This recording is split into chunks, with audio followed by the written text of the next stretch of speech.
দারুণ কৌশল শেখাবো। আমরা সবাই জানি অ্যাডজেক্টিভের তিনটে রূপ থাকে, পজিটিভ, কম্পারেটিভ, সুপারলেটিভ।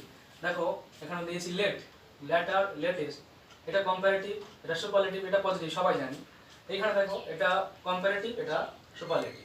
তাহলে লেটের পজিটিভ রূপ একটা হলেও কম্পারেটিভ আর সুপারলেটিভ রূপ দুটো আছে, একটা ল্যাটার, একটা লেটেস্ট, একটা ল্যাটার, একটা লাস্ট। এবারে আমাদের খেয়াল রাখতে হবে কিভাবে ব্যবহার হয়।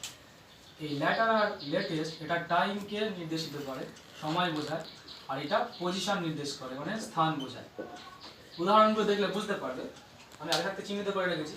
His later than I expected. সে অনেক পরে এসেছিল যে সময় আমি আশা করেছিলাম। তাহলে সময় বোঝাচ্ছে। আর এইখানে দেখো দ্য ল্যাটার, এই ল্যাটার আর এই latter, the latter chapters are lacking in interest. শেষের অধ্যায়গুলোতে উৎসাহ বা আকর্ষণ কমে যাচ্ছে। তাহলে এইগুলো দেখো শেষের চ্যাপ্টার, পজিশন বোঝাচ্ছে। কোথাকার চ্যাপ্টার? শেষের অধ্যায়, তাহলে এটা স্থান বোঝাচ্ছে, তাই না? স্থান বোঝালে পজিশন হয়। ঠিক একইভাবে দেখো the last chapter is carelessly written. শেষের অধ্যায়টা কেয়ারলেসলি মানে কি বেপরোয়াভাবে বা কোনো রকম চিন্তা ভাবনা ছাড়া লেখা হয়েছে, তাহলে এটাও পজিশন বোঝাবে।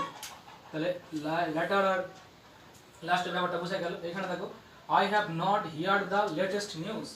আমি পরবর্তী সংবাদটা শুনিনি বা আসন্ন সংবাদটা শুনিনি, আধুনিক যে সংবাদটা সবেমাত্র যেটা এসেছে। তাহলে এইটা হলো টাইম। তাহলে ল্যাটার আর লেটেস্ট টাইম বোঝায়, আর ল্যাটার আর লাস্ট পজিশন বোঝায়। আজকে এইটুকু, একবার তোমরা স্ক্রিনশট নিয়ে রাখতে পারো।